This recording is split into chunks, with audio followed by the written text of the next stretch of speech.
ఇక అమరేంద్రకి అలా అవ్వడంతో ఇంట్లో వాళ్ళందరూ చాలా చాలా ఏడుస్తూ ఉంటారు.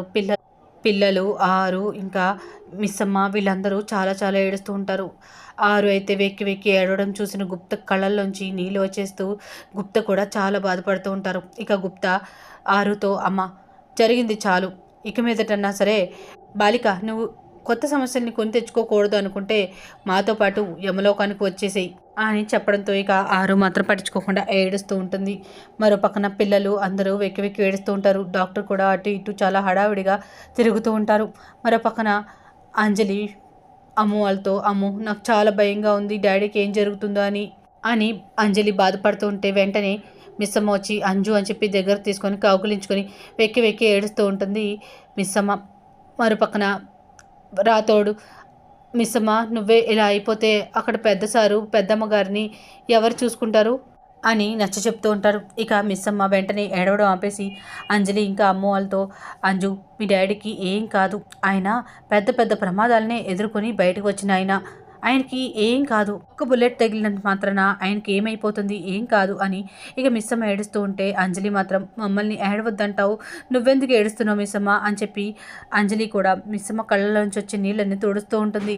ఇక వెంటనే అంజలిని పట్టుకొని మిస్సమ్మ ఏడుస్తూ ఉంటే పిల్లలందరినీ దగ్గరకు తీసుకొని మిస్సమ్మ చాలా బాధపడుతూ ఉంటుంది. రాతోడు కూడా చాలా ఏడుస్తూ ఉంటారు. మరోవైపు ఆరు గుప్త గారండి పిల్లలకి ప్రమాదం అనుకున్నాను కానీ ఆయనకి ఇటువంటి పరిస్థితి వస్తుందని నేను అస్సలు అనుకోలేదండి. గుప్త గారు మీకంతా తెలుసు కదా, ఆయనకి ఏం కాదు కదండి, చెప్పండి ప్లీజ్ అని చెప్పి అడుగుతుంటే ఇక గుప్త మాత్రం ఏడుపుని ఆపుకుంటూ అమ్మ అంతా దైవ ఇచ్చ అని చెప్పడంతో ఇక ఆరు షాక్ అవుతూ ఉంటుంది. ధైర్యంగా ఉండు బాలిక అని చెప్పి గుప్త కూడా బాధపడుతూ ఉంటారు.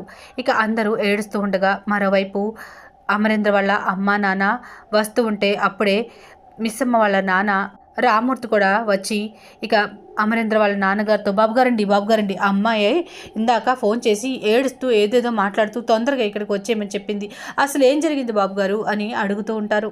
ఇక అమరేంద్ర వాళ్ళ నాన్న బావగారండి ఏదో బుల్లెట్ తగిలిందని చెప్పి అన్నారండి, అదే మేము భయంగా వస్తుంటే ఇదిగో ఇలా అవుతుందండి అంటే ఇక అయ్యో అని చెప్పి ఇక రామ్మూర్తి బాధపడుతూ ఉంటారు. అమరేంద్ర వాళ్ళమ్మ ఏడుస్తూ ఉంటే నువ్వు ఇక్కడ ఇలా ఏడుస్తూ ఉంటే పిల్లలు అక్కడ ఏమైపోతారు అని చెప్పి ఆపుతూ ఉంటారు ఆవిడ్ని. ఇక వాళ్ళతో పాటు మనోహర్ గారు రావడంతో అసలు ఏం జరిగిందో ముందు లోపలికి వెళ్ళి చూద్దాం పదండి అని చెప్పి వీళ్ళందరినీ తీసుకొని లోపలికి వెళ్తుంది. మరో పక్కన లోపలికి వెళ్ళడంతో రామ్మూర్తిని పట్టుకొని గట్టిగా కౌగులించుకొని మిస్సమ్మ ఏడుస్తూ ఉంటుంది. ఇక పక్కనే ఉన్న ఆరు గుప్త గారితో కోడల మరణాన్ని జీర్ణించుకునే లోపే కొడుకుకి బుల్లెట్ తగిలి ప్రాణాపాయ స్థితిలో ఉన్నాడు, ఆ పెద్ద ప్రాణాలకి ఇంత బాధ ఎందుకు చెప్పండి గుప్తగారు పాపం అని చెప్పి ఏడుస్తూ ఉంటుంది. మరోవైపు మిస్సమ్మ రామ్మూర్తిని కౌకులించుకొని ఏడుస్తూ ఉండగా బాబుగారికి ఎలా ఉందమ్మా, ఏమని చెప్పారు డాక్టర్ గారు అని అడుగుతూ ఉంటే మిస్సమ్మ మాత్రం ఏమి చెప్పలేక ఏడుస్తూ ఉంటుంది. అమ్మ ఏడవకమ్మా, బాధపడకు, దేవుడు ఇప్పటి వరకు నీ జీవితంలోంచి చాలామందిని దూరం చేశారమ్మా, బాబుగారిని నీ జీవితం నుంచి దూరం చేస్తారని నేను అనుకోవటం లేదు, దయచేసి ఏడవకు తల్లి అని చెప్పి ఓదారుస్తూ ఉంటారు. ఇక పక్కనే ఉన్న రాతోడు కూడా అవును మిస్సమ్మ, అంత మంచి మనిషికి ఇంతమంది ప్రేమ తోడైంది, ఎందుకు ఆయనకి ఏమవుతుంది, ఏం కాదమ్మా బాధపడకు మిస్సమ్మ అని చెప్పి ఓదారుస్తూ ఉంటాడు రాతోడు కూడా.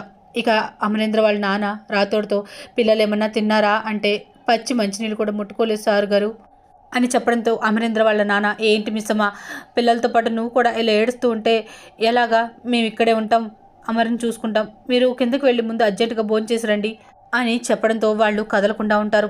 మనోహర్ మాత్రం తన మనసులో ఈ ముసలోళ్ళని ఎలాగో నేను మంచి చేసుకోలేను, కనీసం పిల్లలనన్నా మంచి చేసుకోవాలి అని ఇక బయటికి పిల్లలు పదండి భోజనం చేద్దాం పదండి అంటే ఇక అంజలి ఏడుస్తూ మా డాడీకి సరే అయింది అని తెలిసేంతవరకు మేము పచ్చి మంచినీళ్ళు కూడా ముట్టుకోం ఆంటీ అని చెప్పి ఏడుస్తూ ఉంటారు పిల్లలు.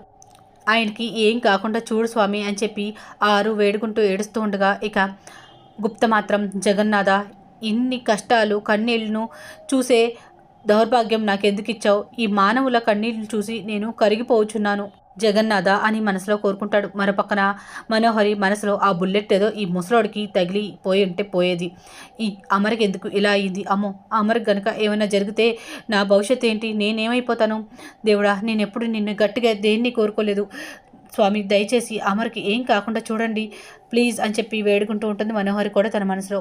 ఇక అంజలి మాత్రం తాతయ్య ఇదంతా మా వల్లే జరిగింది కదా అని అంటే అమ్ము కూడా అవును మేము ఎక్స్కర్షన్కి వెళ్లకుండా ఉండుంటే ఇదంతా జరిగి ఉండేది కాదు, డాడీకి ఇలా అయ్యి ఉండేది కాదు అని బాధపడుతూ ఉంటారు. ఇక ఆకాష్ ఆనంద్ వాళ్ళు కూడా మా వల్లే మా ఫ్రెండ్స్ కూడా ఇబ్బందుల్లో పడ్డారు, నిజంగా మిస్సమ్మ చెప్పినట్టు వినుంటే మాకు ఈ ఇబ్బంది వచ్చిండేది కాదు, మిస్సమ్మ చెప్పేదంతా మంచిదే అని చెప్పి ఇక వాళ్ళు కూడా ఏడుస్తూ ఉండగా మిస్సమ్మ మాత్రం పిల్లలు ఏడవకండి, ఇంకా ఇదంతా మీ వల్ల జరిగింది కాదు, బాధపడకండి అని అంటుంటే ఇక మనోహర్ కూడా అవును ఇదంతా మీ వల్ల ఎందుకు జరుగుతుంది, అందరూ ఎక్స్కర్షన్కి వెళ్తుంటే మీరు వెళ్ళాలనుకున్నారు దానిలో తప్పే ఉంది అని అంటుంటే ఇక అమ్మ మాత్రం మేము చిన్నపిల్లలం, మాకు తెలియదు కదా ఏ విషయం కూడా ఏం చేయాలో, మరి మీరెందుకు మమ్మల్ని వెళ్ళమని చెప్పి ఎంకరేజ్ చేశారు అని చెప్పడంతో ఒక్కసారిగా మనోహరి షాక్ అయ్యి తన మనసులో అమ్మో పిల్ల పాయింట్ బాగానే పట్టేసిందే అనుకుంటుంది. ఇక మిస్సమ్మ మాత్రం పిల్లలు వదిలేయండి, ఎవరెన్ని చెప్పినా నేను మిమ్మల్ని పంపకుండా ఉండాల్సింది, అందరి ముందు గట్టిగా చెప్పుండాల్సింది, తప్పు చేసింది నేనే అని తను కూడా బాధపడుతూ ఉంటుంది. ఇక ఇలా అందరూ బాధపడుతూ ఉంటే పిల్లలు మాత్రం కిందకు వెళ్తూ ఉంటారు. ఇక లోపల అమర్కి ట్రీట్మెంట్ జరుగుతూ ఉంటుంది. పిల్లలు ఇంకా రాథోడ్ అందరూ కలిసి కింద ఉన్న వినాయకుల వారి విగ్రహం ముందు నుంచొని దేవుడికి ప్రార్థిస్తూ ఉంటారు. వెనకలే ఆరు ఇంకా గుప్త కూడా వెళ్తారు. ఇక అంజలి దేవుడికి నమస్కారం చేసుకుంటూ స్వామి మిమ్మల్ని ఏదైనా వేడుకుంటే తప్పకుండా మా కోరిక తీరుస్తామంట కదా అని అంటూ ఉంటే ఇక అమ్మ కూడా మా అమ్మని ఎలాగో తీసుకెళ్ళిపోయావు, మా డాడీని కూడా ఎందుకు తీసుకువెళ్ళాలనుకుంటున్నావు అని అంటుంటే ఇక ఆకాష్ కూడా పిల్లలంటే మీకు చాలా ఇష్టమట కదా, కానీ మమ్మల్ని ఎందుకు ఇలా ఏడిపిస్తున్నావు, నువ్వు ఎక్స్కర్షన్కి వెళ్ళింది మేమైతే మా డాడీకి ఎందుకు నువ్వు పనిష్మెంట్ ఇస్తున్నావు అని ఆనంద్ కూడా దేవుడిని నిలదీస్తూ ఉంటారు. ఈలోపు అమరేందర్ని బెడ్ మీద బయటకు తీసుకొస్తారు. డాక్టర్ ఏమైంది అని మిస్సమ్మ అడుగుతూ ఉంటే ఆయనకి అర్జెంటుగా ఆపరేషన్ చేయాలి సరే అని చెప్పి ఇక వెళ్ళిపోతూ ఉంటారు ఆపరేషన్ థియేటర్కి. ఇక మరోవైపు పిల్లలు స్వామితో పక్కన అమ్మ లేకపోతేనే చాలా కష్టపడుతున్నాం, అలాంటిది డాడీ లేరు అన్న ఆలోచననే మేము తట్టుకోలేకపోతున్నాం, దయచేసి మీరు అలా చేయకండి ప్లీజ్, మా డాడీకి ఏం కాకుండా చూసుకోండి అని పిల్లలు వేడుకుంటూ ఉంటే అది చూసి ఆరు తట్టుకోలేకపోతుంది.